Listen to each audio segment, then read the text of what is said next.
Arratsaldeon, buenas tardes, muchas gracias a todos por acompañarnos en esta tarde, a los que están aquí y también a los que nos siguen por streaming.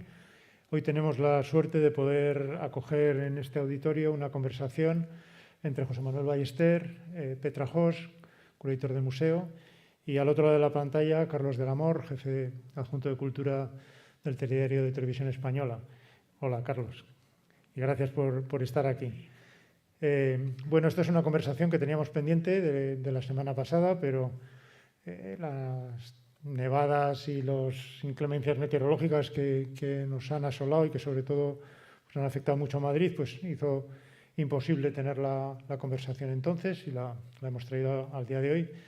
Y bueno, os agradezco a los que estáis aquí y a los que vais a participar. La conversación gira en torno a la obra, a la presentación, a la exposición que tenemos en el museo de la obra de José Manuel Ballester, que tiene ese título 15 de marzo de 2020, que no es una fecha irrelevante, porque es una fecha a partir de la cual pues, empezaron a cambiar muchas cosas, muchas de ellas para mal, pero algunas para bien. Realmente ese momento pues, dio la oportunidad de que surgiera algo inesperado, algo distinto, algo nuevo.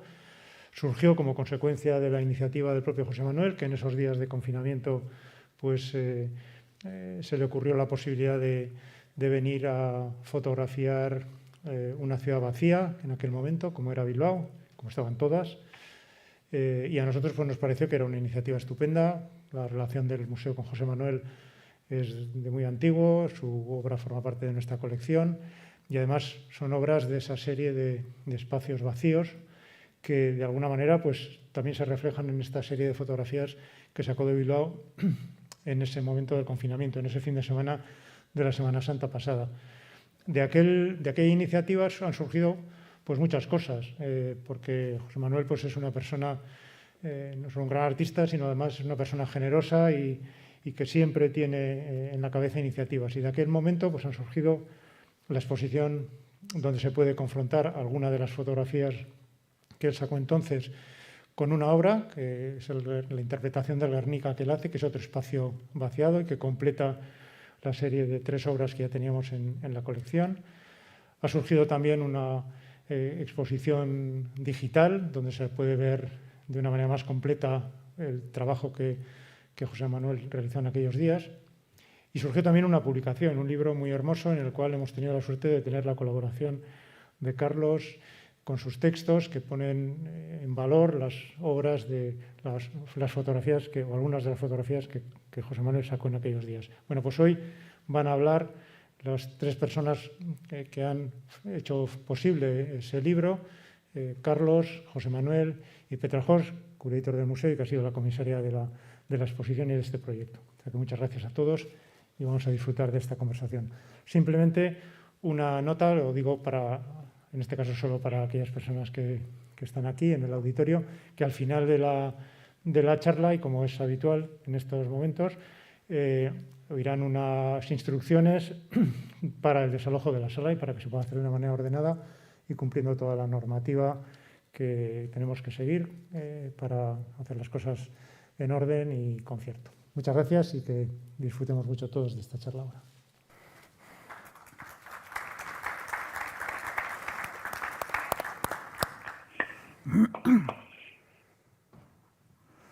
Buenas noches a todo el mundo por haber venido para esta charla.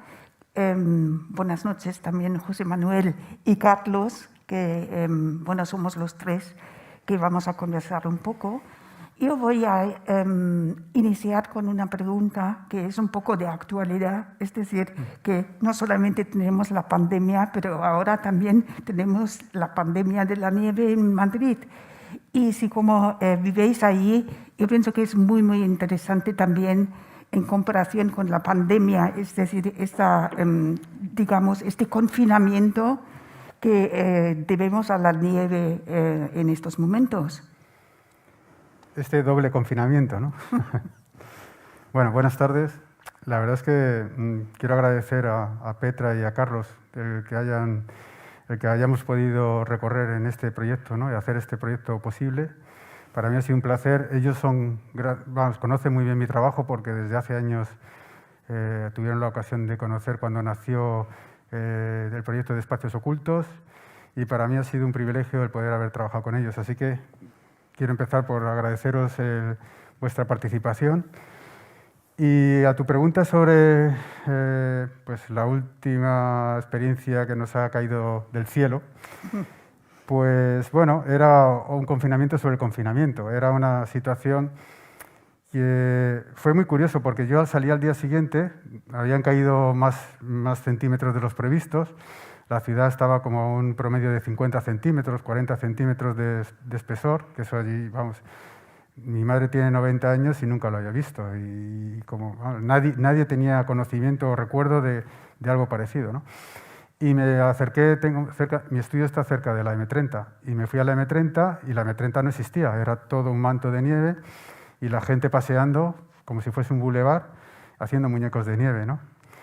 Y lo que más me ha impresionado de esos días es de pasar de esa situación de como un momento de festividad, de celebración, de algo bendito, ¿no? Como la nieve, como algo que había caído del cielo, pero que era un acto feliz y resplandeciente y de celebración, como al día siguiente, o sea, como progresivamente se iba convirtiendo en todo lo contrario, ¿no? En un peligro, en un problema.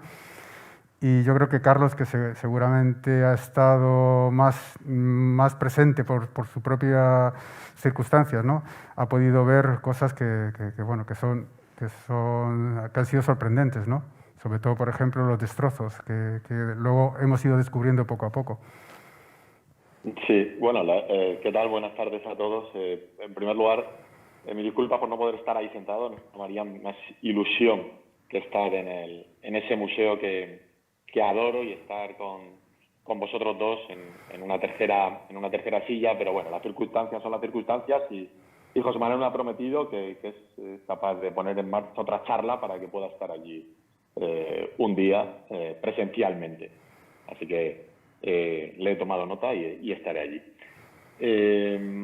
Bueno, Madrid ahora mismo sigue llena de nieve, Madrid sigue llena de hielo y sigue siendo una pista de patinaje. A mí, fíjate, de aquellos días de la gran nevada, en lo que todo era bonito y de alguna manera nos entretuvo en la mente durante unas horas, me llamó mucho la atención, quizá porque ya vengo sugestionado, el silencio. El silencio de la nieve, que conecta además con tu obra, con tus fotografías y con todo tu trabajo, ¿no? Era un silencio, la nieve sabéis que aísla, y a mí me producía un enorme placer poder abrir una ventana y escuchar un silencio amortiguado, que es un silencio diferente al que se vivía durante el confinamiento. Este era como un silencio feliz. El silencio del confinamiento era un silencio lleno de incertidumbre. Hay que distinguir esos dos silencios. Yo creo que conectan mucho con toda la exposición y ese maravilloso catálogo del que habéis dejado formar parte.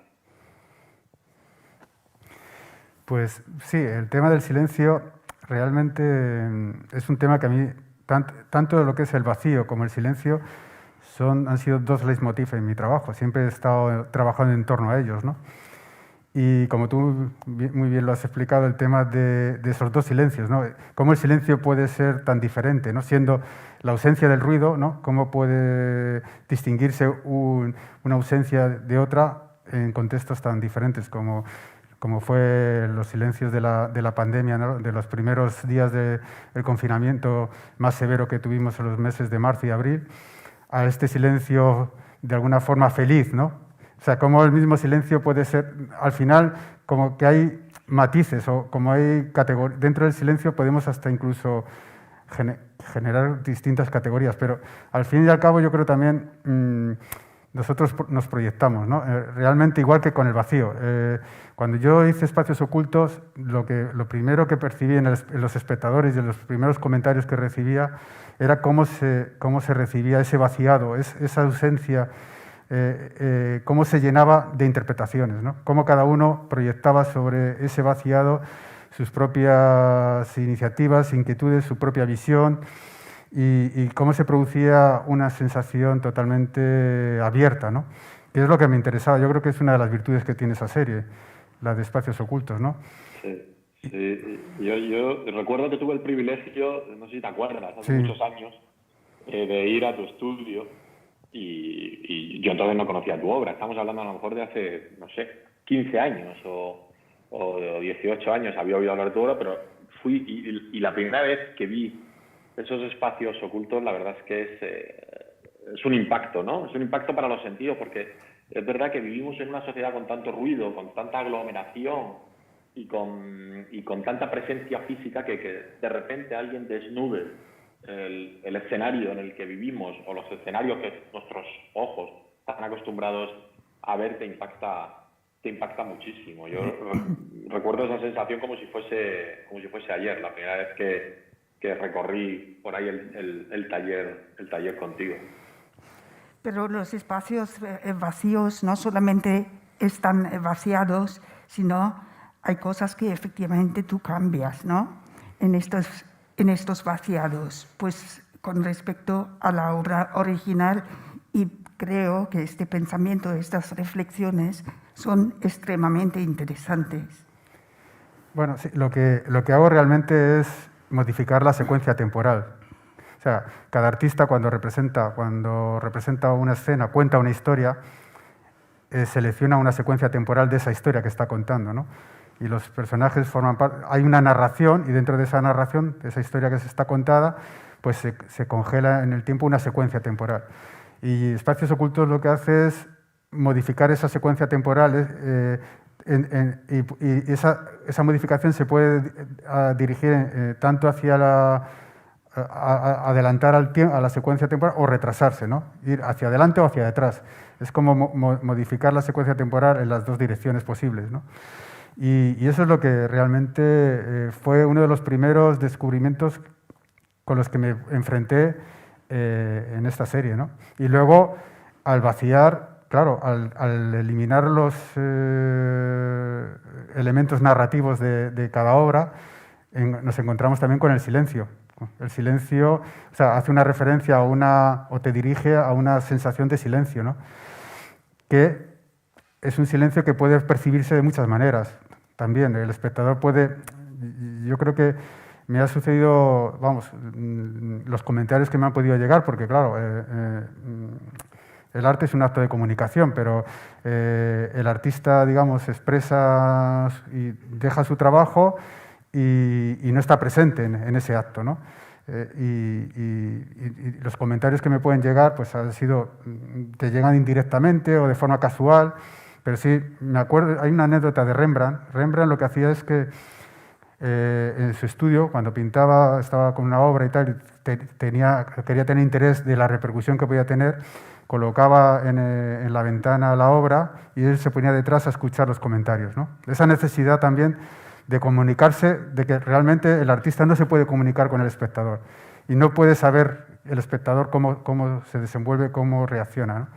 Y en Espacios Ocultos yo lo que pretendía es eso, provocar en el espectador una relación que fuese distinta, siempre desde el respeto por los clásicos. Creo que mi trabajo es muy respetuoso con los clásicos, que es una forma, o sea, de intervenir sobre ella. Algunos me han llegado a decir que, bueno, que puede ser una provocación o una profanación de cómo se te ocurre, ¿no? Pero como lo he hecho desde el respeto, no tengo ningún tipo de temor ni de conciencia. O sea, creo que lo he hecho con todo el cariño y con toda la admiración por los maestros sobre los que he tratado y en los que me he convertido cuando he tenido que trabajar sobre ellos, ¿no? Sí, yo creo que eso se aprecia mucho, ¿no? Cuando uno visita tu obra, conoce tu obra o admira, ¿no? Que es el caso para muchos, ¿no? Tu obra, que hay un estudio y un respeto a la naturaleza de esa obra. Me hacía gracia lo que comentabas, ¿no? De Rembrandt, porque eso también lo hacen muchos directores de cine. Sabes que hay muchos directores de cine que van de tapadillo a ver el día del estreno, a ver una película y se sientan en la última fila de la sala para ver qué sensaciones provoca, ¿no? Esa obra en la que han estado trabajando tanto tiempo, ¿no? Es verdad que en vuestro caso, sois además artistas que más que un director de cine trabajáis mucho en soledad, en silencio y muchas veces enclaustrado.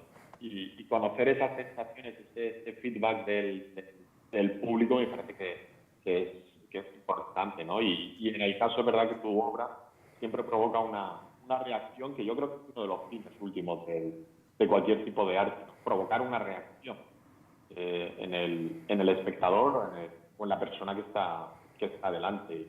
Y eso sucede con las obras que yo conozco tuyas.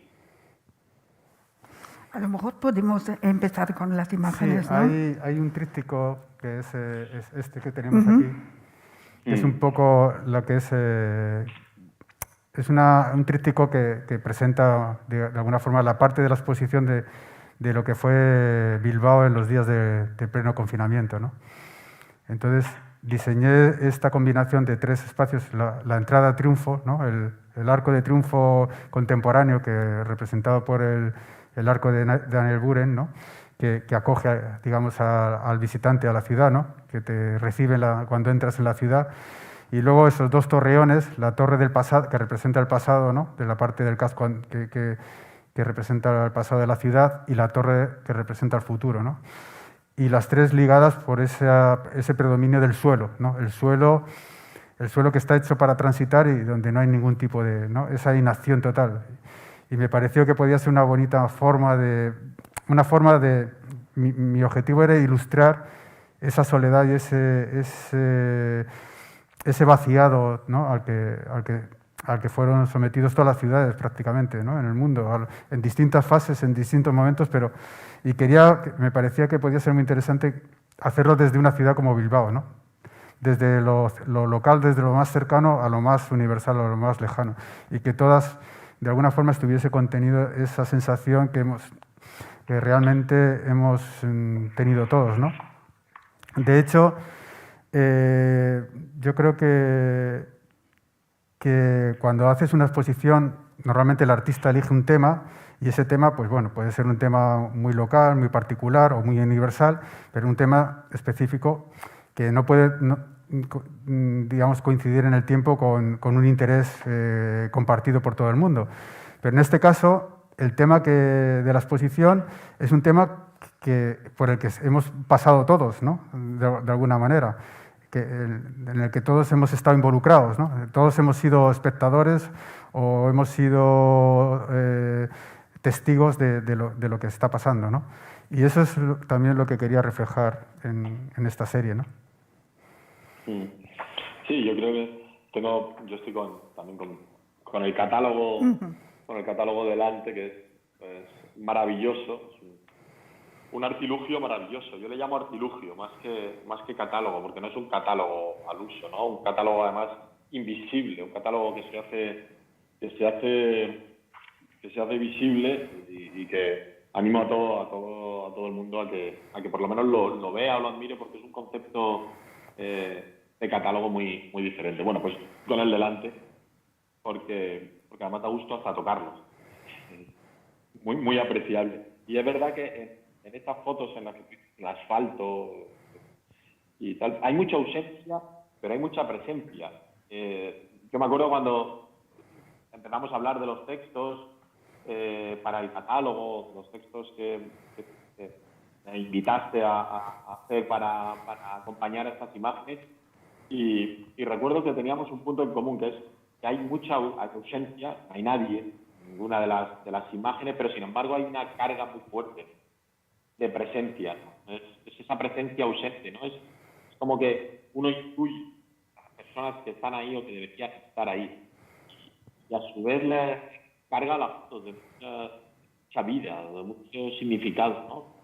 Es un vaciado, pero es un vaciado para mí, con presencia. Bueno, ahora que has mencionado el catálogo, que también quería destacar que si en este proyecto, la verdad es que todo ha salido de una forma que yo creo que en mi vida, no sé si voy a tener la ocasión de en la que todo fluya como ha sido en esta ocasión, ¿no? Y tener a Estudios Durero y a Javier, que es Javier Martín, que está aquí presente y que ha sido el que nos ha regalado con este libro, este artilugio, como dice Carlos, y a Durero, que es a Ander, ¿no? A Ander Soriano, con el que tuvimos que, en momentos difíciles de la pandemia, ir a Italia a imprimir el Guernica, una de las obras que pertenece también, bueno, y las fotografías que también han sido impresas por él. Pues la verdad que yo creo que va a ser muy difícil y que para mí ha sido un privilegio, y también quiero darle las gracias. O sea que creo que... Y Patricia, que me perseguía. Y Patricia también, sí. Hay muchos nombres. Afortunadamente, ha sido todo como... o sea, las situaciones, cuanto más duras eran las circunstancias, más capacidad de colaboración y de entendimiento y de que todo fluía y de que todo funcionaba. Y como decía Juan Ignacio hace un momento, ha habido momentos muy felices dentro de lo que es el drama, ¿no? Estamos hablando de una situación inédita por la que pues, todavía no sabemos cómo va a acabar, pero que es una situación totalmente inesperada, que nadie hace un año nadie se podía imaginar que íbamos a pasar lo que estamos pasando. Y sin embargo también pasan cosas buenas, ¿no? Y la gente, no sé, ante las dificultades, la capacidad de crecerse uno, ¿no? De salir adelante y intentar resolver problemas, ¿no? Porque cuando yo quería imprimir la obra y Ander me dijo que aquí en España no podía ser, pues en unas circunstancias normales seguramente, pues no sé lo que habría pasado, pero no se habría podido editar. O sea, habría tenido que utilizar la obra que ya edité en su día hace 11 años, ¿no? Pero él enseguida, el que conozca a Ander sabe que es una persona que enseguida encuentra soluciones y yo no sé cuántos minutos pasaron, pero a los pocos minutos ya tenía la solución. Hay que irse, en principio iba a ser a Austria, ¿no? La primera iniciativa fue Austria, luego al final acabó siendo Italia, y a la semana estábamos en Italia los tres, el director de Durs, Rafael, a quien también quiero agradecer su colaboración, y estábamos los tres allí en Italia, en una burbuja totalmente. En aquel momento Italia estaba pasando también por uno de los momentos más duros, y fuimos del aeropuerto al coche, hasta Bresaola, y allí encerrados en el laboratorio, no vimos nada, o sea, totalmente aislados, y en unas circunstancias que, pues muy especiales. Y aquí está, la obra se pudo hacer, todo surgió, o sea que para mí es una... no sé, yo creo que me siento muy privilegiado porque estas circunstancias me han salvado de tener que enfrentarme. En otras circunstancias seguramente habría padecido alguna crisis psicológica. O sea, el haber estado entretenido y comprometido, y sobre todo con la idea de ser útil, de intentar aportar. Creo que el arte tiene que demostrar a diario su utilidad, la necesidad de ser útil a la sociedad a la que pertenece. Y en ese sentido, la verdad es que ha sido una situación, trabajar con Pet, o sea, es que con Carlos, la verdad es que trabajar con él es otro lujo, y enseguida, o sea, es que fue planteárselo, y enseguida yo creo que ya tenía los textos al día siguiente, ya los tenía en la cabeza, según iba hablando, o sea, que era todo salía con una fluidez y con una... Y bueno, no sé...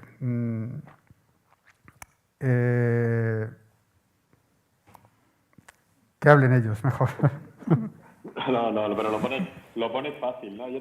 Yo te hablaba antes de esa ausencia, para mí presente. A mí me gustaría saber, incluso como periodista, ¿no? Cuando tú recorrías aquellos días las calles de Bilbao, tu cámara veía una cosa, tu mente, ¿qué pensaba? ¿Qué sentimientos tenías dentro? Pues mira, yo durante toda mi vida he buscado precisamente esas escenas, ciudades vacías, o sea, a mí me interesaba la presencia humana a través de las huellas que dejaba, a través de las huellas en el mundo urbano, en las ciudades, en todo lo que el hombre va dejando a su paso, pero no la presencia directa. Siempre es lo que he buscado en mi trabajo. Y por primera vez, en los días de Bilbao, tenía el escenario a mi disposición. O sea, tenía esa afición que yo buscaba de vaciar, de esperar los momentos en los que la ciudad se vaciaba y no había tráfico, no había coches, que tenía que esperar pues eso. O Venecia, por ejemplo, las fotos que aparecen en la web de Venecia deshabitada, que parece que están hechas durante la pandemia, es una Venecia a las 5 de la mañana. O sea, tenía que buscar esos momentos. Y de repente la sensación de que estoy en una ciudad como Bilbao, en pleno confinamiento, y la escenografía que yo buscaba, antes tenía que buscar, la tenía delante de mí constantemente, ¿no? Y sobre todo, lo que hemos hablado muchas veces, esa especie de ausencia y de presencia de la que tú hablabas, de que estaban tan lejos y tan cerca. O sea, no había nadie, pero estaba todo el mundo allí. La sensación de saber que estaba todo el mundo allí, pero al otro lado de los muros, ¿no? De las casas, protegidos. Y esa sensación quizás es lo que recibí como más fuerte, el sentirme tan lejos y tan cerca de la gente, ¿no? Y sentir el silencio, pero a la vez recrearme con la idea, a veces oía algún ruido, sobre todo, fíjate, lo que más oía era algunos niños que se asomaban al balcón, algunos incluso decían, mira mamá, mira, ese señor está haciendo fotos. No, claro, era el único circunstancia que podían ver en la calle como anormal, ¿no? Un señor haciendo fotos en la calle. Y tú podías trabajar perfectamente. Sí, no, yo tenía... Tú tenías toda la ciudad para ti. Sí, por primera vez aquello que buscaba no lo tenía que buscar, lo tenía delante. Y entonces era una cantidad de información y tengo que decir también que notaba como que las ficciones que yo perseguía hasta este momento, a encontrarme realmente con una realidad, ¿no? Totalmente vaciada, pues era distinto, ¿no? Parecía como que la cámara también se daba cuenta, ¿no? Mi visión, a la hora de enfocar, era todo como encajaba todo perfectamente, ¿no? Y bueno, pues... Y es que, claro, debe ser muy diferente digamos, el ir buscando algo, incluso forzando, ¿no? Porque si vas a las 5 de la mañana a hacer una foto, estás buscando a encontrártelo de repente, ¿no? A mí me pasaba esos días, me tocó trabajar toda la pandemia y todo el confinamiento estricto aquel, y yo recuerdo, bueno, cuando iba camino del trabajo era algo muy, muy particular, ¿no? Como tú dices, escuchabas la ciudad que no habías escuchado. Yo escuché una ciudad que no conocía. Descubrí sonidos que no había escuchado nunca. Y recuerdo un día yendo a la Gran Vía, en pleno mes de abril, y la verdad es que me impresionó muchísimo. Me impresionó poderme poner en el centro de la Gran Vía. Seguro que habéis visto el cuadro de Antonio López, donde pintó la Gran Vía, pues ponerme en ese cebreado y poder estar ahí en medio sin que nadie me pite, sin miedo a que un coche te atropelle, estaba solo yo en esa Gran Vía. Escuchaba el cambiar de los semáforos, me parecía esos semáforos cambiando eternamente, sin dar paso a nadie, dar paso a un coche, sin dar paso a la gente. Era el caballo entre de bello y desolador. Sí, y no sé si tuviste ocasión también de visitar algún aeropuerto. Aeropuerto no visité, pero sí tuve que trabajar con imágenes que me mandaron algunos compañeros de aeropuertos. Y claro, es que era el viaje a ninguna parte. Claro. Eran viajes a ninguna parte, como la película, ¿no? No había destino. Es que hubo unos meses que no había destino posible, que vivíamos, los que trabajábamos, yo creo que en el fondo tuvimos la fortuna de poder salir a un micromundo, pero ni siquiera grandes viajes, ¿no? Es muy metafórico un aeropuerto vacío, un aeropuerto en el que los paneles pone cancelado, o no hay vuelo, o está desierto. Bueno, tú lo fotografiaste ahí en Bilbao, y imagino que esa sensación también es muy extraña. Pues a mí me pasó una cosa muy curiosa porque estando en el aeropuerto y saliendo de ver, ¿no?, estando en el hall principal y ver el tablón de anuncios de los vuelos, ¿no?, de salida totalmente apagado, ¿no?, sin ningún vuelo, el aeropuerto completamente cerrado. Y me acuerdo que hice una llamada a Ander para un tema y de repente me dice el teléfono que ese número no existe. Y entonces, claro, nunca me había pasado, porque Ander, tenemos una relación continua, y me dio la sensación de que, digo, a ver si es que me he quedado solo en el mundo, ¿no? La sensación de que el mundo se había acabado y yo había sido el último en darme cuenta y de repente me di cuenta en el aeropuerto, ¿no? Y encima, además, es que estaba recorriendo el aeropuerto por la periferia andando. Había dejado el coche aparcado, el único coche que había, más otro de los ertzaintzas, que había solamente 2 guardias civiles y 2 ertzaintzas en el aeropuerto. Y tenían un coche aparcado y yo lo aparqué en la otra esquina de la entrada y me fui a dar una vuelta por la periferia. Y cuando me pasó lo de la llamada, que estaba recorriendo me dio la sensación de que estaba solo en el mundo, de la soledad extrema. Y eso para mí fue también muy fuerte, ¿no? Como es una experiencia que no pensaba que podría vivir, ¿no? Sí, es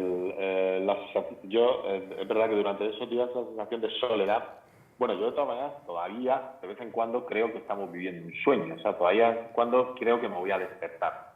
En aquellos días fue todavía mayor y esa sensación también la provocan estas fotografías y esta exposición, ¿no? Tienen algo de evocador, de ensoñador, ¿no? De parecer que forman parte de un sueño.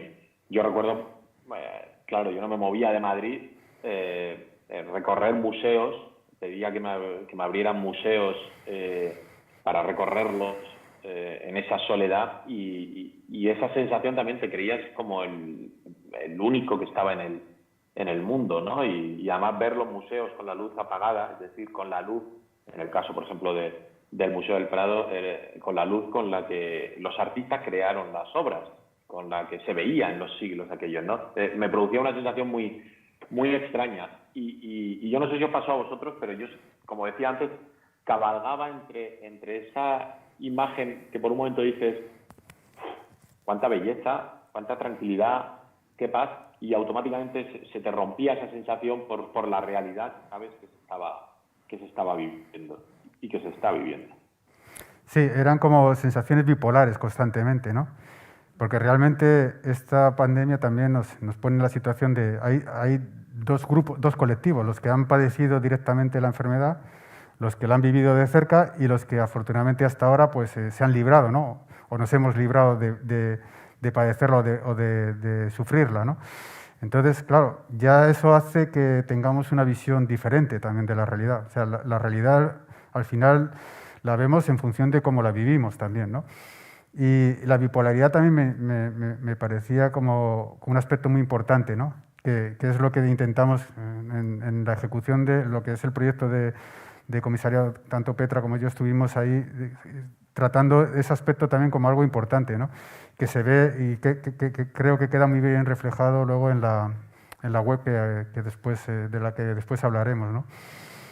Hay una obra también importante en la exposición que es el Guernica, que habla efectivamente de las guerras en el mundo, ¿no? Claro. Y de no avanzar en este sentido.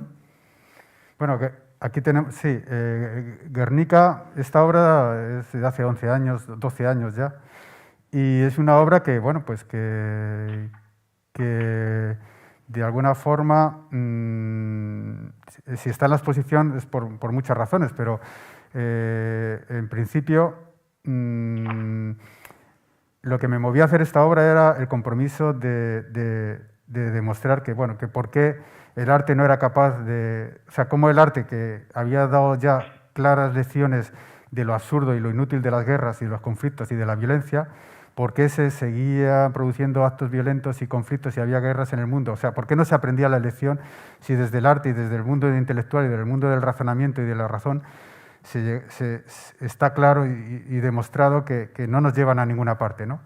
Y entonces, pues, por eso elegí esta obra y anteriormente hice el 3 de mayo, que pertenece a la colección del museo de Goya, ¿no? Que son los dos artistas que creo que mejor han sabido relatar los desastres de la guerra, ¿no? Como uno de los títulos de la obra de Goya, ¿no? Y por eso nació Guernica. Luego, bueno, pues en este caso, ese vaciado también pues, es compatible o encaja con las circunstancias de la pandemia, ¿no? Entonces, bueno, pues tenía esa doble visión, esa coincidencia y que hiciera posible que estuviese en este proyecto, ¿no? Y luego, bueno, pues también una serie de temas de derechos que como que había llegado el momento y afortunadamente yo creo que cuando lo hablamos, pues el museo consideró que podía ser oportuno y entonces se incorporó a este proyecto, ¿no?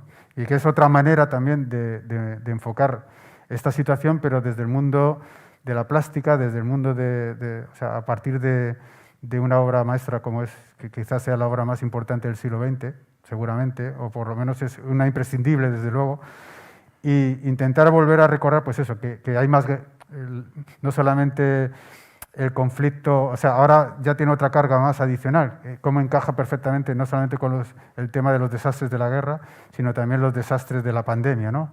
Esa especie de soledad Pero me resulta muy interesante la flor que brota de la muerte, que brota de la espada que dejó Picasso, ¿no? Dejó ese punto de ilusión, del triunfo de la vida sobre la muerte, ¿no? Y que creo que en el momento de vaciar y de quitar las figuras, de cambiar la secuencia, cobra mucho sentido y cobra como, ¿no? Se convierte en el protagonista. O sea, realmente ahí hay dos grandes protagonistas, que es la luz y la flor, ¿no?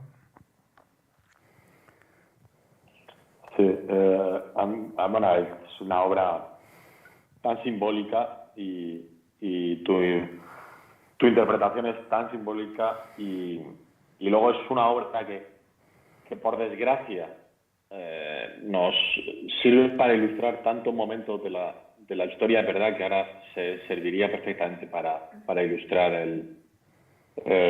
la pandemia, pero dentro de X meses servirá para ilustrar cualquier conflicto en Oriente Medio o cualquier otro conflicto. Y verla vaciada, verla respetando, eso sí, esa flor, como tú dices, que yo no sé si se va a terminar imponiendo. Yo en el texto que acompaña a la obra lo digo, ¿no? Que es verdad que estamos siempre pensando en la flor, en la primavera y a la primera de cambio empuñamos, ¿no? Empuñamos la espada, empuñamos el arma para agredirnos, ¿no? De mil maneras, que nos agredimos de mil maneras diferentes. A mí me parece, tú decías, la obra más importante del siglo XX, quizá yo creo que sí es la obra más importante del siglo XX, ¿no? La obra por excelencia y iría más allá, diría que es una de las obras más importantes de la historia del arte. Pues sí, yo, vamos, estoy totalmente de acuerdo. Y bueno, pues también, claro, cuando sale el tema de Guernica, pues en esta exposición quería no solamente hablar del Guernica, de la muerte del Guernica, porque creo que es uno de los títulos que utilizó Picasso, ¿no? En su día, la muerte de Guernica. Quería también hablar de la vida de Guernica, o sea, Guernica antes de la muerte, ¿no? Antes de la guerra civil, antes de lo que fue el primer bombardeo civil, ¿no? En la historia, ¿no? O por lo menos es uno de los... está constatado como tal, ¿no? Sino el árbol bendito, el árbol bendecido, ¿no? Por eso el vídeo para mí también es importante la exposición, porque ahí presento esa idea y ahí encajan perfectamente el versolarismo, ¿no? Los versolaris que tuve la feliz ocasión de encontrarme durante el proyecto, ¿no? Entonces, quería también que ya que estaba, con lo que representa Guernica, no estuviese solamente representado en lo que es el aspecto dramático y más negativo, sino también el otro Guernica, ¿no? La otra opción. O sea, demostrar cómo tenemos esas dos opciones, están ahí y al final el hombre elige, ¿no? El hombre puede situarse en un plano en el paraíso o en el infierno. Es la idea también del Jardín de las Delicias, ¿no? Que es otra de las obras universales. Quizás inmediatamente después de Guernica, otra obra que si yo me tuviese que llevar conmigo, pues sería el Jardín de las Delicias, ¿no? El mundo y sus variedades, ¿no? Como cuando diseñamos, como todo sistema, todo modelo piensa por diseñar su paraíso, el paraíso. Pensamos en el paraíso, pensamos en un mundo ideal y cómo luego la realidad nos va enseñando su opuesto, ¿no? El paraíso existe por su contrario, porque existe también el infierno, ¿no? O cómo al poco tiempo de buscar el paraíso nos encontramos con lo infernal, con su contrario, ¿no? Y bueno, pues para mí son estas circunstancias, estos temas son los que me acompañan siempre, con los que estoy trabajando a diario y la pandemia hasta el día de hoy, no sé cómo evolucionaré, pero mi situación es no me coge por sorpresa en el sentido de como una novedad. No sé, creo que el haber viajado por el mundo y haber visto tantas cosas y circunstancias tan distintas, modelos sociales tan diferentes, culturas tan distintas, te hace relativizar y te hace insignificante, te hace más humilde y no sé si a lo mejor te hace más fuerte también, más preparado para situaciones. No te crees las cosas que cuando estás en una situación de mucho confort, no te la crees del todo, porque te asaltan y te vienen todas esas situaciones dramáticas o situaciones difíciles que has podido ver a lo largo o que he podido ver a lo largo de mis viajes y de mis contactos con otras ciudades, otras culturas y otras circunstancias, ¿no? Y entonces, bueno, pues creo que los artistas estamos de alguna forma vacunados porque nuestro esfuerzo diario es intentar buscar respuestas, intentar entender mejor el mundo, no quedarse ni con lo bueno ni tampoco resignarse a lo malo, ¿no? O sea, no creerte lo bueno como que todo es idílico y tal, pero tampoco dejarte arrastrar por lo negativo, ¿no? Intentar luchar e intentar mejorar. Y creo que en esa gimnasia la hacemos muy a diario. O sea, va intrínseca a nuestra profesión, creo. Y eso nos hace relativamente fuertes, aunque luego en muchos casos podamos tener los pies de barro y podemos caer y como cualquier ser humano, ¿no? Pero el hecho de haber tenido el privilegio de moverte por el mundo de la forma en la que yo me he podido mover, pues te hace, no sé, creo que te te vacuna de alguna forma de muchas cosas, ¿no? Y te compromete también. Y también ensombrece situaciones, ¿no? Yo, cuando vuelves a casa, yo creo que nosotros vivimos en la cara, o hemos vivido hasta ahora en la cara buena del mundo, la más buena del mundo. Cuando llegas de otro sitio donde las cosas no van tan bien, donde ni siquiera tienen agua potable o la lucha por la vida es constante, ¿no? Y la vida no vale nada, pues se te queda, o sea, hay como una especie de oxidación interior. El alma se te oxida, ¿no? No sabes cómo, o sea, que te hace de alguna forma más vulnerable y más consciente de la vulnerabilidad del ser humano y quizás pues te compromete más. Yo creo que al final es todo ¿no? ¿Hasta dónde te quieres comprometer? ¿Hasta dónde queremos ver, ¿no? Sí, y además de algo que nos hemos dado cuenta en esta pandemia ha igualado, ¿no? Ha igualado a todo el mundo, ¿no? Yo recuerdo que uno de los reportajes que hice durante la pandemia hablaba de esto, ¿no? Porque llegó un cayuco, una patera a Canarias y habían rescatado a una niña, una mujer había dado a luz en una patera a una niña, ¿no? Esa niña venía de un lugar donde mueren al año 200.000 o 300.000 personas, ¿no? Por cólera. Quiero decir que viven en una pandemia permanente y de repente ha igualado, ¿no? Que es lo que yo creo que estabas contando, ¿no? Que ha igualado al mundo y nos ha hecho vulnerables prácticamente a todos por igual, ¿no? Lo que pasa es que es verdad que aún así nosotros somos unos privilegiados por vivir en esta parte del mundo, porque a la pandemia permanente y eterna que tienen en otros lugares se ha sumado se ha sumado esta, ¿no?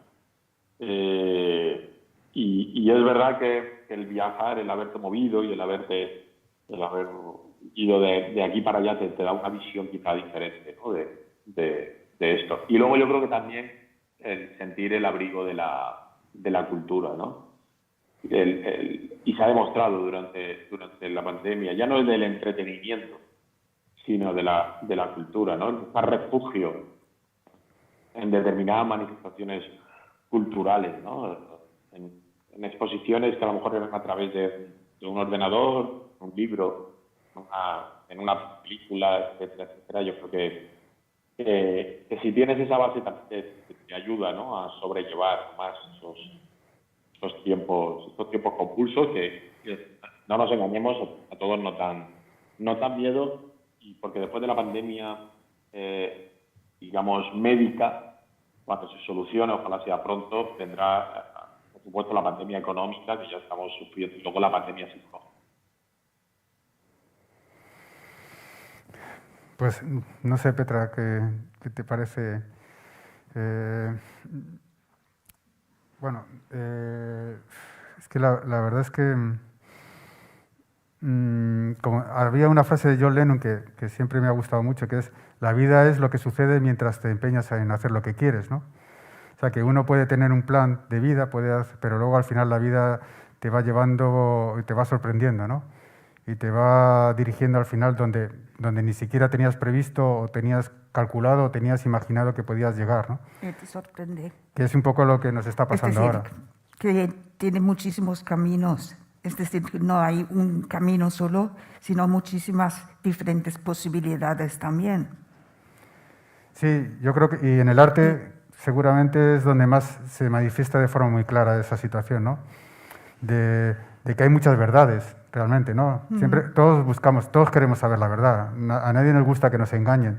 Hay una tendencia natural a buscar la verdad, a saber las cosas como son, a querer saber explicarnos el mundo, saber cómo funciona. Pero quizás pensamos en una verdad como algo, como una única, que puede ser útil para todos. Y últimamente yo, no sé, me estoy inclinando por pensar que cada uno tenemos que encontrar nuestra propia verdad, que no es tan, ¿no? Que igual que también cada uno tenemos nuestra propia realidad. Mi realidad no es la misma que ni la de Petra, ni la de Carlos, ni la de los que estamos aquí. Cada uno tenemos una realidad en función de cómo la hemos vivido, cómo nos hemos enfrentado a la vida, cómo la vida nos ha obligado a enfrentarnos en circunstancias cada una, ¿no? Cada persona tiene su propia cúmulo de experiencias y es como un macuto en el que llevamos una serie y que nos hace ver en función de cómo hemos vivido, ¿no? Con lo cual, ¿hasta qué punto tiene que haber una verdad que sea válida para todos, la misma, ¿no? Que encaje, en la que nos encajemos todos? Pues eso yo veo que, no sé, tengo la tendencia a pensar que hay muchas verdades, que no tiene por qué solamente igual, ¿no? Sí podemos pensar que hay muchas mentiras, muchas formas de mentir y parece que solamente hay una forma de encontrar la verdad. Pues a lo mejor tampoco es así, ¿no? Y esto demuestran también los espacios ocultos, Sí. porque efectivamente, porque están ocultos, pues hay muchos espacios ahí. Es como con la vacuna, por ejemplo, también, Sí. ¿no? Hay estrategias diferentes para acabar con el virus. Hay vacunas que son de diferente naturaleza, o sea, a lo mejor también con la verdad pasa lo mismo, ¿no? Que puede haber distintas maneras de encontrar lo que podemos considerar como verdad, ¿no? O como sentido, ¿no? A la vida. Y el arte en ese sentido, en ese contexto, tiene mucho que decir. Creo que es la gran importancia. Yo creo que los museos, por ejemplo, ¿no? Que están pasando por una situación totalmente inédita, totalmente difícil, ¿no? Y insospechada hace un tiempo. Pues creo que también tienen que buscar la forma de llegar al espectador. ¿Cómo pueden llegar de otra manera? Si no puede ser presencial como hasta ahora, ¿no? ¿Cómo se puede de alguna forma desarrollar nuevos? Y ahí la tecnología pues es un buen aliado, ¿no? Como se está demostrando. Tú ahí, Carlos, seguro que por el medio en el que te mueves, seguro que estáis constantemente adaptando, buscando soluciones. Habréis tenido que, no sé, cuéntanos un poco cómo... Sí, yo te voy a reconocer que estoy harto de los Zoom, de los Skype, de las FaceTime y demás. Yo creo que el periodismo, como el arte, vive sobre todo del contacto y cara a cara de la directa. Yo agradezco, o sea, a mí es un placer estar ahí a través de la pantalla demasiado gigante en la que me tenéis, pero me gustaría estar ahí, sería mucho más placentero. Igual que cuando veo una obra de arte, agradezco poder verla en un ordenador, pero yo quiero la experiencia directa. Entonces yo la tecnología es un apoyo y nos ha salvado durante el confinamiento, sobre todo, de poder entrar en los sitios, hablar con la gente a través de esta pantalla. No sé cómo lo hubiésemos hecho hace 30 años o 20 años, no hay que irse tanto. Pero es verdad que yo creo que la cultura vive del contacto y estamos privados del contacto, ¿no? Y esa comunión que se produce en determinados sitios, que ahí podríamos abrir otro melón, que es el debate en los museos, el exceso de gente, y ahora, sin embargo, se ven las cosas de una manera más ordenada. Pero bueno, quiero decir que es verdad que ver algo en comunión con alguien, asistir a un concierto, a una exposición, a un encuentro con artistas en persona, no, para mí es todavía insustituible, sí, quizás porque soy de otra generación, ¿no? Todavía, y es verdad que a lo mejor la gente mucho más joven sí puede perfectamente apañarse a través de una pantalla. Yo todavía no, yo sé que vivo rodeado de pantallas y vivo de salir por la pantalla, pero a mí lo que me gusta es el contacto. Yo iba a comentar una anécdota que según yo creo que recuerda, porque creo que además nos whatsappeamos durante el confinamiento con esto, que durante el confinamiento tu obra se hizo viral. Que no sé cómo viviste esto, porque ¿te acuerdas que empezaron a circular cuadros? Bueno, yo lo percibí, digamos, lo percibí indirectamente porque no soy asiduo de las redes sociales. O sea, estoy protegido de las redes sociales por una sencilla razón, porque creo que el trabajo de un artista necesita unos ciclos, unos ritmos que no son compatibles con las redes sociales. O sea, la inmediatez, el consumo. O sea, yo creo que el arte, yo lo entiendo como un acto de consumación, no de consumición. Y las redes te llevan y te arrastran a la consumición, al acto de consumir, de devorar y la actualidad frenética de que la gloria de los 5 minutos de gloria de los que hablaba Warhol, ¿no? O sea, por fin ha hecho realidad, Warhol, ese digamos, deseo, esa expresión se ha hecho real ahora, ¿no? Con las redes sociales. Lo de los 5 minutos de gloria, esa opción de... Pero esos 5 minutos pasan y es enterrado por otros 5 minutos y constantemente. Ese consumo, no, para mi forma de trabajo y para mi forma de entender el arte, no es compatible. Entonces, no me quiero mover ahí. Y yo entiendo y no estoy en contra, creo que cumple su papel, pero creo que el ritual de lo presencial, el ritual de lo que tú dices, ¿no? El contacto directo con la obra. Por ejemplo, me viene ahora a la cabeza la sensación, lo emocionante que fue el día que los dos versolares, Andoni y Marialen, estuvieron frente al Guernica dialogando. El estar allí presencialmente y poder percibir directamente el sonido que emitían, ¿no? Sus voces, sus poemas, ¿no? Aunque que luego tuve la suerte de que me los tradujeron, porque claro, están en euskera y aún así, sin entender lo que estaban diciendo, tenía un encanto y un atractivo y una seducción que para mí fue única. Y eso, en una pantalla, como tú dices, pues la pantalla como complemento, como información alternativa, las webs, todo lo que es, creo que es importante. Pero lo más importante es la presencia directa, física, el acto, el ritual de estar allí en un concierto y oír la respiración del director, ver el sudor, no sé, el esfuerzo de tener que ir a un templo o a un lugar, ¿no? a sentir las emociones que te puede transmitir cualquier obra de arte, ¿no? Eso yo creo que es insustituible, ¿no? A lo mejor, y espero, no sé, yo creo que los que lo hemos vivido no podemos renunciar a ello. Podemos distinguir y saber la diferencia entre ver una exposición por una pantalla a sentirla en una exposición, ¿no? Y de hecho, para tu exposición hemos hecho también una experiencia digital en donde la gente en el futuro, cuando tus obras han viajado a otro sitio, puede entrar y realmente, bueno, tranquilamente conocer tu obra, ¿no?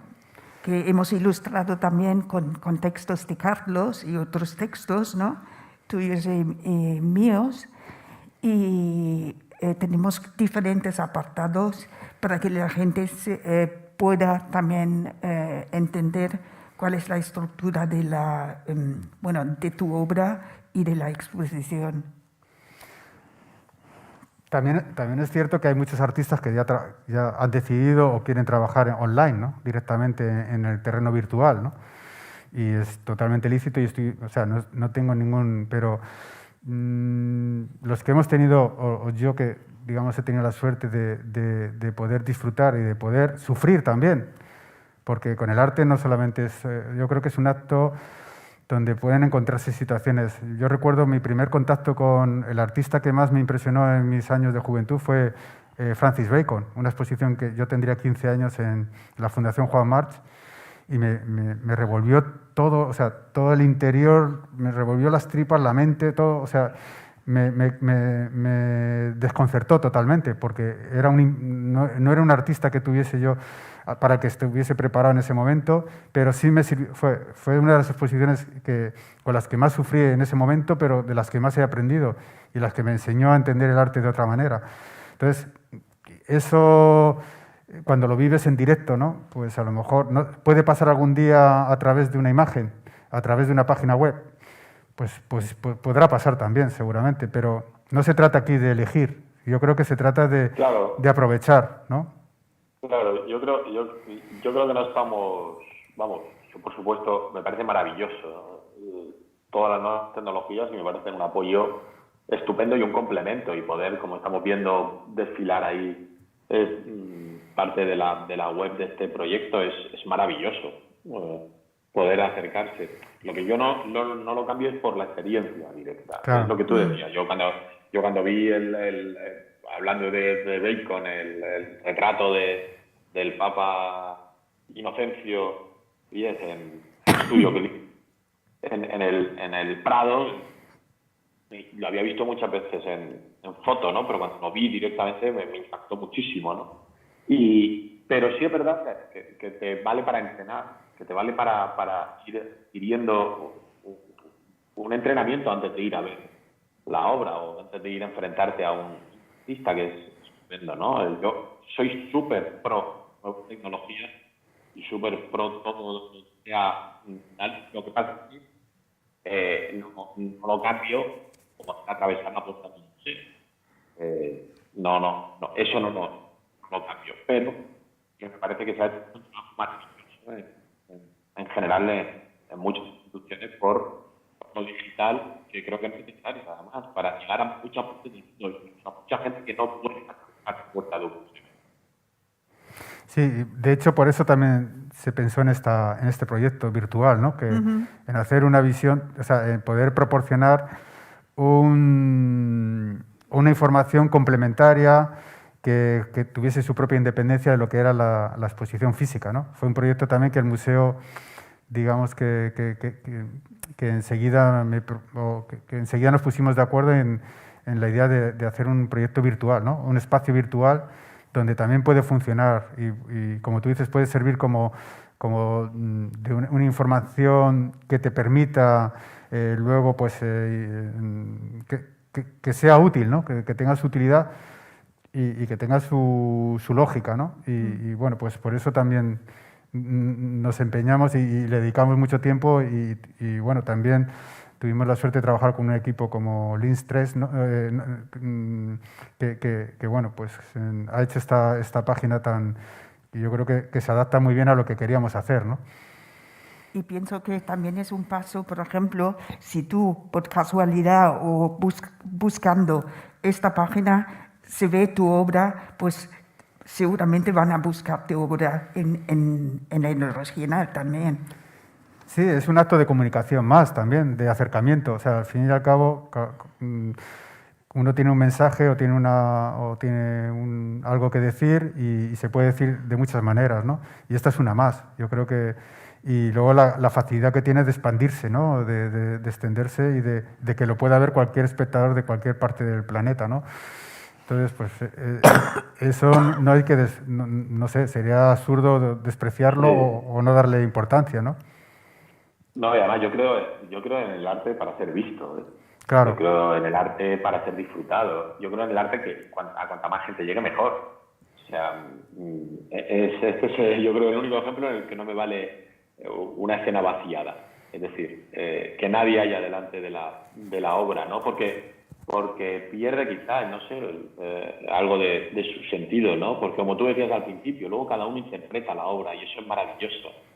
Que tú crees algo y luego cada uno la haga suya, ¿no? Y la interprete, interprete tus fotos por Bilbao, interprete el Guernica de una manera que probablemente dependerá del estado de ánimo por el que esté pasando, o el momento vital por el que esté pasando, porque una ciudad vacía para una persona, dentro de X meses, si no hubiese habido pandemia, significaría una cosa y sin embargo significa otra.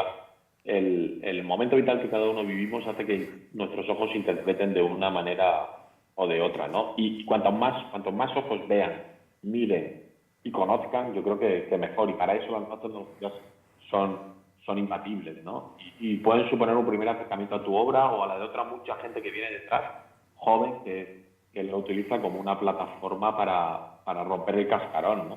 Y poder llegar algún día a colgar de un museo, de una galería o de otra institución. En ese sentido yo creo que es un bastón único.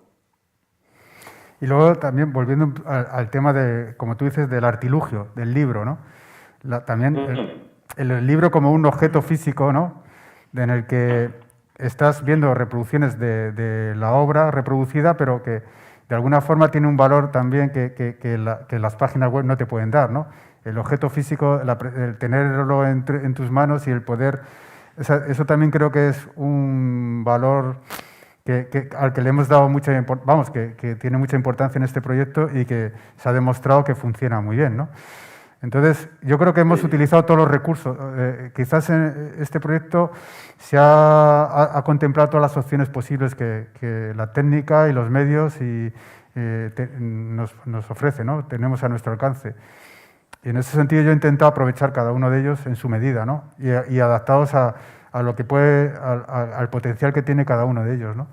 Y por un lado el libro, o sea, dentro del mismo proyecto el libro es insustituible en sí mismo, es un objeto que tiene un valor y tiene una unidad y yo creo que el trabajo que han hecho Javier y Estudios Durero, pues, no sé, yo creo que a mí todas las noticias que me han llegado son de ser un trabajo espléndido y yo estoy súper ilusionado, vamos, y encantado del resultado, ¿no?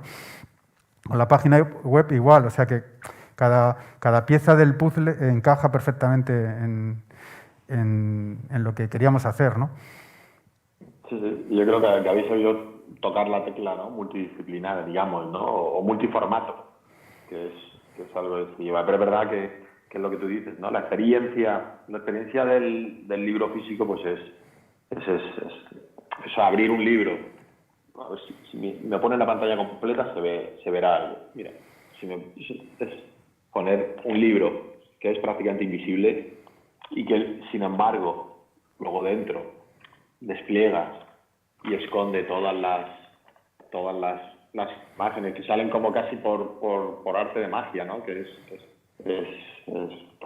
un trampantojo, ¿no? Es un artilugio trampantojo que incluso desde el principio te despista porque tienes que buscar, esto sí que no lo vais a apreciar, pero tienes que buscar el título y tienes que buscar el nombre, ¿no? Y aquí prácticamente no lo apreciáis, pero sin embargo lo tocas y luego lo ves. Al título de la exposición y a tu nombre te llega primero por el tacto, prácticamente. Bueno, yo estoy encantado, ¿eh? Menos mal que me mandaste varios, que están teniendo éxito. Pero fíjate que ese trabajo realmente, yo he sido un poco el motivo pero es un trabajo que no tiene, o sea, que no he hecho yo, que realmente ha sido a través y que Javier y Ander han sido los que han desarrollado ese trabajo a partir del material, ¿no? sea, si tu obra no fuese la que es, este artilugio no sería el que es, no podría ser invisible o invisible visible, no podría ser. Entonces, claro, pero, necesitamos primero, imagino que ellos necesitaban primero un culpable, que eres tú, y luego sobre ese hecho culpable construir el artilugio, que lo han hecho maravillosamente, ¿no? Durero. yo creo que también, como nos conocemos de hace tiempo, la proximidad también, yo supongo que les habrá resultado más fácil trabajar, ¿no? Desde la proximidad de conocer, o sea, que no es un trabajo que tenían que hacer a partir de alguien un desconocido que llega en 3 días y te dice, venga, tienes que hacerme un libro, ¿no? Eso también yo creo que ha tenido que influir, ¿no? Porque supongo que... Y luego el entusiasmo también que ha habido, ¿no? En cuanto a hacerlo en un tiempo tan breve, porque hemos trabajado en unas circunstancias que no son las habituales para un proyecto, ¿no? Ha sido un tiempo bastante breve, ¿no? Y todo pues ha fluido y ha surgido y ha salido como, pues al menos como queríamos. O sea que yo asumo perfectamente todo lo que... Porque creo que hemos hecho lo que hemos podido y nos ha salido como hemos querido, de alguna forma, ¿no? Y entonces, pues en ese sentido estoy feliz y tranquilo, ¿no? Porque creo que soy bastante germano en el sentido de que no me dejo, o sea, enseguida, igual que acepto las críticas negativas e intento aprender de ellas, cuando las cosas van muy bien tampoco, o sea, intento mantener una distancia y enseguida me busco problemas. O sea, estoy constantemente, no me recreo, cuando las cosas van muy bien tampoco me recreo mucho, intento disfrutar en lo razonable, ¿no? Pero en este caso ha sido todo muy especial, ¿no? Y quiero decir, no sé, a lo mejor ya lo he dicho 2 o 3 veces y lo diré las que haga falta, porque ha sido así, ¿no? Y eso también me compromete más como artista para el futuro, ¿no? Y también he aprendido mucho de vosotros, de la relación que he tenido con vosotros, el tener que trabajar, de alguna forma es un equipo, cada uno tenemos una función o cada uno aportamos, pues a mí me enseñó mucho y ha sido una gran oportunidad. Entonces, ¿qué más puedo? ¿No? Yo creo que de esta exposición saldré con más compromiso todavía, con más ilusión de afrontar los problemas que me lleguen por delante, que me llegarán, porque forma parte, así es la vida, ¿no? Y espero que, bueno, ojalá, y me gustaría que también cada uno de vosotros os haya merecido la pena. Eso es también lo que me gustaría, ¿no? Que todos ganemos de alguna forma, que nos haya sido útil de alguna forma, que al fin y al cabo es lo que buscamos en esta vida, ser útiles y que merezca la pena lo que hacemos, ¿no? Sí. Yo tengo una curiosidad, Petra, no sé si me puedes contar, tú a lo mejor, la gente que está yendo a la exposición, la gente que ve, la gente que pasea por allí, ¿qué sensaciones tiene? ¿Qué caras ves? A mí me gusta mucho cuando voy a ver una exposición, casi antes de fijarme en las obras, me fijo en las caras de la gente que me dice mucho. O en esos cuchicheos, esos comentarios, no sé si tienes alguna sensación. Sí, como ha dicho José Manuel antes, pues esta exposición tiene un aspecto universal, pero tiene un aspecto también muy ligado a la cultura de aquí, ¿no? Entonces, yo he podido ver cuando he ido ahí y he visto los visitantes, pues se interesan tanto los extranjeros, digamos, como la gente que vive en nuestro entorno.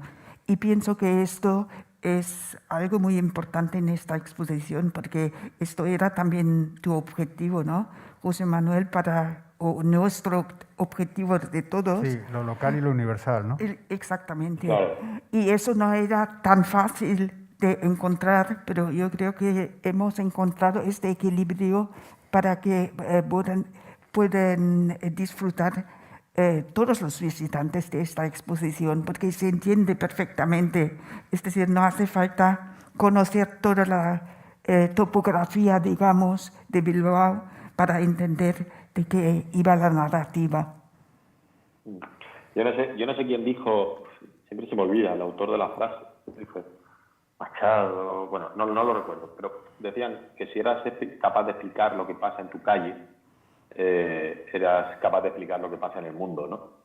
Y yo creo que eso funciona con esta exposición, ¿verdad? Que de lo local puedes explicar lo que está pasando en el mundo, y eso es uno para mí de los grandes aciertos y de los grandes secretos de estas sensaciones que tú me cuentas, ¿no? De que cualquiera puede ser identificado en esa calle de Bilbao, aunque sea de Wisconsin. Sí, bueno, también los orientales, ¿no? Hablan sobre la meditación oriental. Dicen que si quieres conocer el mundo, empieza por conocerte a ti mismo, ¿no? Si te conoces a ti mismo, sabrás cómo es el mundo, ¿no? Como que el mundo está dentro de ti, no hace falta recorrerlo, sino que empieza por conocerlo desde dentro, ¿no? Entonces, eso es, hombre, si eso se percibe, pues me parece que de alguna forma hemos acertado, ¿no? Pero... Yo pienso que también deberíamos dar la oportunidad al público para que hagan preguntas, ¿no? A lo mejor a raíz de la conversación pues surgen dudas, surgen otras ideas.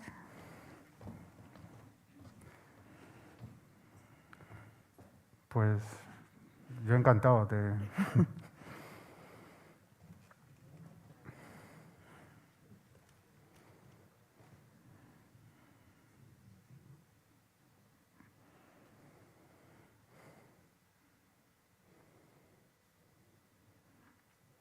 ¿Alguna pregunta?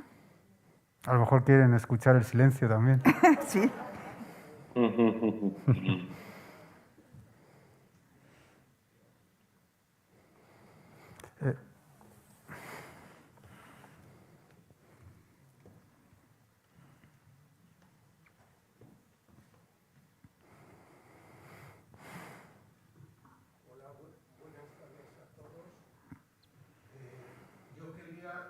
Buenas tardes a todos.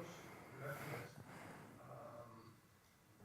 al Museo Guggenheim, especialmente por la gran labor que está haciendo desde el principio del comienzo de la pandemia. La pregunta sería, ¿por qué, José Manuel, consideraste que Bilbao era el lugar idóneo para hacer este trabajo? Bueno, yo tengo una relación con Bilbao muy especial. O sea, mi primera exposición aquí fue en el Museo de Bellas Artes, en una exposición que estoy hablando del año 85, y se titulaba Tierra de Nadie, era una colectiva de realistas. Allí conocí a Jesús Mari Lazcano, y empecé a conocer a algunos artistas de aquí de Bilbao, del País Vasco, de Euskadi. Y bueno, pues a partir de ahí, con cierta frecuencia, anteriormente a esa exposición tuve un viaje aquí a los Altos Hornos de Vizcaya, y fue un viaje que me impresionó muchísimo por la dureza que encontré. Encontré una ciudad totalmente teñida de hollín, de una ciudad minera que me recordaba mucho a Glasgow. Era otra ciudad que yo había conocido por aquel entonces, y me resultó de una dureza que me sobrepasaba, ¿no? Para la que no estaba preparado. Me impresionó muchísimo. Vine a fotografiar los Altos Hornos justo unas semanas antes de que desapareciese. Y entonces mi primer contacto fue de una ciudad que se estaba despidiendo, que estaba desapareciendo, que en aquel momento pues no se vislumbraba, pero que empezó, yo creo que fue el primer capítulo de lo que luego ha venido después, ¿no? Una ciudad que se ha ido transformando. Y he tenido secuencialmente pues, encuentros con esta ciudad muy felices para mí, ¿no? Un día recibí una invitación de que se inauguraba un gran museo, que era el Museo Guggenheim, y recibí una invitación que nunca sé de dónde me llegó, pero el caso es que me presenté aquí, y bueno, pues fue otro acontecimiento totalmente deslumbrante. O sea, ahí ese día me di cuenta y dije, joder, Bilbao entra en el mundo universal, o sea, entra en un plano universal, ¿no? Dentro de lo que es la programación cultural, ¿no? Entra en otro nivel, en otro orbital distinto, ¿no? Y bueno, pues el haber sido testigo de esos momentos tan esenciales y tan importantes, pues me he vinculado con esta ciudad y siempre, además, después, luego a lo largo de los años he seguido teniendo mucha relación. Luego encontré, a través en una exposición en Iberdrola, encontré Estudios Durero. Me hablaron de Estudios Durero, había oído hablar de ellos, pero no los conocía. Y una persona me dijo, oye, ¿quieres conocerlos y tal? En un descanso del montaje de la exposición, y dije, sí, yo encantado. Y me llevó en coche y me presentó y me llevó a los Estudios Durero.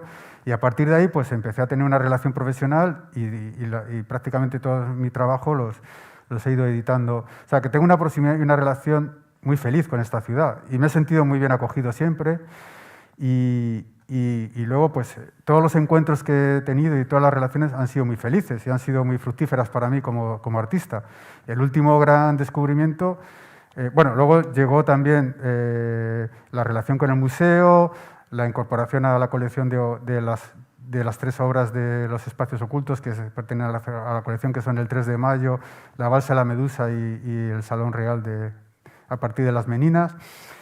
Y luego, pues, el último encuentro ha sido los versolaris, el fenómeno del versolarismo, que yo siempre he perseguido, siempre me ha interesado la música de tradición oral, y lo que me sorprendió es que cómo hasta ahora, ¿no?, 60 años que acabo de cumplir, no había tenido contacto con ese mundo, ¿no? Y cómo había tardado tanto, y cómo de repente pues, me lo encuentro, ¿no?, casualmente en un programa de televisión mientras estaba en el hotel descansando.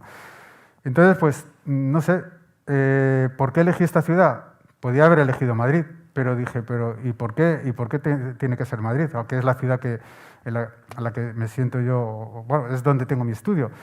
Pero también Ander fue quien me llamó un día y dice, oye, ¿tú crees que te interesaría hacer Bilbao? Y es que fue enseguida, o sea que fue una serie de factores que iban confluyendo y todo encajaba. O sea, tenía que ser Bilbao. O sea, en mis circunstancias encajaba todo con la ciudad de Bilbao. Y yo creo que, bueno, es una ciudad... Yo creo que Euskadi es una cultura que tiene un potencial tremendo. O sea, lo estoy diciendo desde fuera, como espectador, creo que está en un contexto en el que pueden pasar muchas cosas. Cuando yo vi cómo Estudios Durero, en 2 días, a los 2 días del cierre del confinamiento, se pone a construir batas para asistir a la carencia de protección de los sanitarios, dije, joder, esto no pasa. O sea, que enseguida creo que hay una capacidad de adaptación, de resolver, de intentar, no sé, que no encuentro en otros sitios. O yo lo encontraba aquí, seguramente. No, yo creo que en el mundo habrá más lugares donde pasan, ¿no? Pero bueno, en mi caso todo confluía hacia Bilbao, entonces por eso me centré en Bilbao.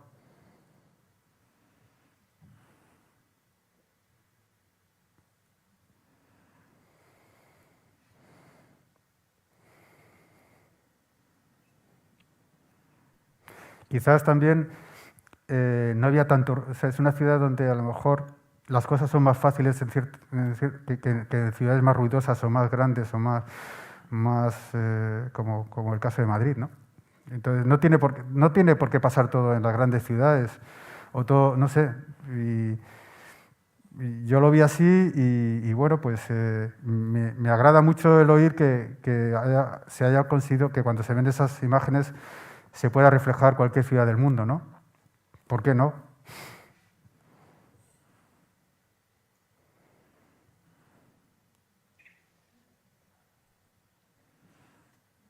¿Alguna pregunta más?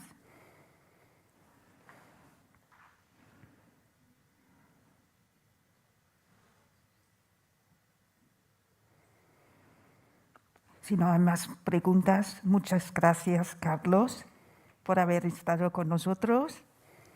Gracias, José Manuel, y gracias a todo el mundo, a todo el público, habernos escuchado. Ha sido un placer.